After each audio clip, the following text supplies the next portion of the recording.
Il était une fois un héros survitaminé qui affronte une armée de filles et un reptile cracheur de feu. Ça vous dit rien? Pourtant, c'est le Bilbo le Hobbit de J.R.R. Tolkien, mais raconté scientifiquement. C'est le Hobbit vu par la science.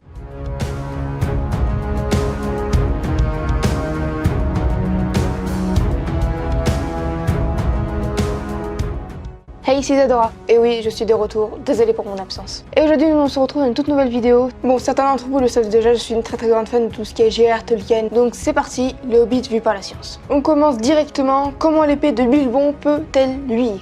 Donc c'est l'épée de Bilbon Saquet, mais également dans le Seigneur des Anneaux, après c'est l'épée de Frodon Saquet, donc son neveu en fait. Bilbon lègue son épée en fait à son neveu. Bon, pour la petite histoire de cette épée en fait, c'est une épée que Bilbon trouve dans le Hobbit, dans l'antre des trolls. Et en fait, voilà, c'est une épée forgée par les elfes et qui lui, en fait, donc qui brille en bleu en présence d'orques, de gobelins ou d'urukai. Donc Bilbon la baptise Dar après avoir tué une araignée avec elle, donc une énorme araignée dans le Hobbit. Donc en fait la seule raison qu'on ait trouvé scientifiquement pour expliquer le fait que l'épée, donc Dar, brille en présence d'orques, de gobelins et de tout ça en fait, ce serait que l'effet soit fait de métal radioactif. Et qu'en fait les orques émettraient un gaz ou une substance gazeuse qui ferait réagir l'épée et qui la ferait luire. Mais on conseillerait à Bilbon en fait de porter un étui, donc un fourreau pour l'épée en plomb parce que ça serait dommage en fait d'échapper aux orques, aux gobelins et tout, si c'est pour mourir d'un cancer après, non? Pensez pas. Deuxième question. Les orques seraient-ils tous des filles? Pour toutes les autres races, c'est-à-dire les hommes, les elfes, les nains, les hobbits, Tolkien mentionne toujours le fait qu'ils sont hommes et femmes, qui est les deux. Mais pour les orques, à aucun moment en fait Tolkien mentionne le fait qu'il y aurait des hommes et des femmes orques. Les scientifiques ont donc émis l'hypothèse que pour se reproduire, ils utiliseraient la méthode de reproduction parthénogenèse. C'est quand il y a zéro mâle, en fait l'ovule ne peut pas être fécondé, du coup en fait elle se transforme en œuf et qui donne naissance par la suite à un clone parfait de la mère. Donc en gros en fait si c'est ça leur façon de se reproduire, ils seraient uniquement des femmes parce que c'est tout le temps le clone de la mère. Troisième question. Legolas possède-t-il des yeux d'aigle? Legolas a une très bonne vue, tous les elfes ont une très bonne vue dans le Seigneur des Anneaux et dans le Hobbit. Et dans une scène du Seigneur des Anneaux, Legolas dénombre un total de 105 cavaliers à plus ou moins 25 km alors qu'un aigle verrait quelque chose bouger, un animal bouger à seulement 3 km. Donc, comment ça serait possible? Donc en fait, comment est-ce qu'il pourrait faire ça? Ça serait en laissant rentrer le plus de lumière possible et ça serait le rôle de la pupille. En fait, la pupille, c'est le rond noir dans l'œil et il s'agrandit lorsqu'on voit dans le noir pour laisser passer le plus de lumière possible, donc pour voir le mieux possible. Mais également lorsqu'on voit loin pour voir le plus loin possible, laisser passer le plus de lumière possible pour voir le plus de détails possible. Mais il faudrait que la pupille se dilate à tel point que l'œil serait d'un noir total. Qui est un détail que, soit dit en passant, a échappé à Peter Jackson parce que Legolas n'a pas les yeux complètement noirs. Quatrième question. Comment le dragon peut-il cracher du feu? Donc dans ce cas-ci, nous allons plus nous appuyer sur le cas de Smaug. Donc le dragon en fait du Hobbit, celui qui a détruit Dale, qui a pris en fait Erebor et qui a redétruit par la suite Lakeville.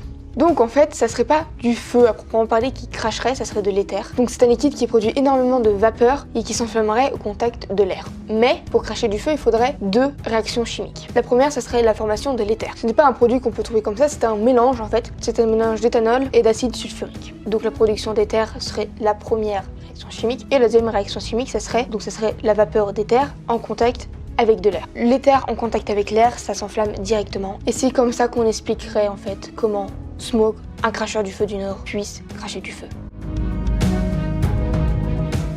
Et cinquième question. Smaug est-il plus riche que Bill Gates? On estime la richesse de Bill Gates à plus ou moins, ça varie, à plus ou moins 90 milliards de dollars. Et si nous estimons la richesse de Smaug, donc en estimant la grandeur des pièces d'Erebor, donc tout ce qui est or, pierres précieuses, également la taille de Smaug, sans oublier l'Arkenstone, que je rappelle est Cœur d'Anneau Montagne, le joyau du roi, et qui est en fait la quête de la compagnie de Thorin et Cul de Chêne et de Bilbon Saquet. La richesse estimée n'est pas vraiment précise parce que le taux de l'or varie et bon, on se base sur des descriptions, on peut pas vraiment savoir exactement quelle taille fait Smaug, quelle taille fait la pièce, mais tout ce qu'on sait c'est que l'informatique rapporte plus que cracher du feu.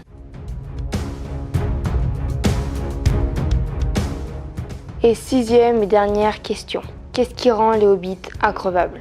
Les orques sont agressifs, les elfes rapides, les trolls gigantesques, les nains rapides sur de courtes distances. Nous les nains, nous sommes des sprinteurs, redoutables sur les courtes distances. Comment les hobbits, ces semi-hommes aux pieds poilus, parviennent-ils à survivre? Eh bien, leur arme secrète, la vitamine D. Dans notre monde, c'est ce qui nous permet d'absorber le calcium et du coup d'avoir des os robustes et du muscle efficace. Il y a 2 moyens d'obtenir cette vitamine, donc elles sont en petite quantité dans les poissons gras, donc saumon, thon, sardines, le fromage, les jaunes d'œufs et certains champignons. Mais c'est surtout en s'exposant au soleil qu'en fait tu vas gagner de la vitamine D. C'est les rayons ultraviolets qui vont stimuler les cellules de la peau et c'est elle-même, donc la peau, qui va produire cette molécule miracle. Quand on voit la comté, on voit bien que les hobbits aiment beaucoup être au soleil, c'est très très lumineux, c'est très très ensoleillé. Et puis quand on voit leur garde manger, on peut voir qu'ils ont largement une alimentation très très variée et équilibrée. Quand on voit le garde-manger de Bilbon quand les nains ils arrivent chez lui, on voit bien que son alimentation est très très équilibrée. Donc comment dire que les hobbits ne vont pas manquer de vitamine D. Et t'as des chercheurs, des scientifiques qui ont décidé de mettre un score de 0 à 4 sur certaines races de Tolkien. Donc 0 c'est vraiment nul et 4 c'est excellent. Les hobbits ont 4, ils survolent largement la compétition. Par la suite nous avons elfes, nains et humains qui ont dans les alentours de 3,4. Par contre en revanche pour les orques, les trolls, les gobelins, c'est la cata, 0,2. Il faut quand même dire qu'ils passent leur majorité du temps dans des cavernes et ils ont une alimentation très très peu saine. Les trolls, ils ont l'excuse du fait que s'ils vont au soleil, ils se transforment en pierre.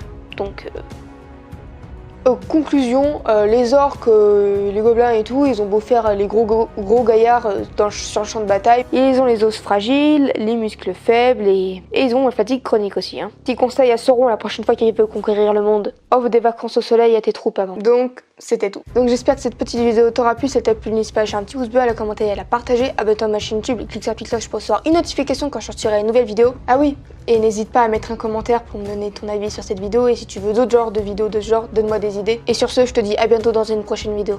Allez, salut!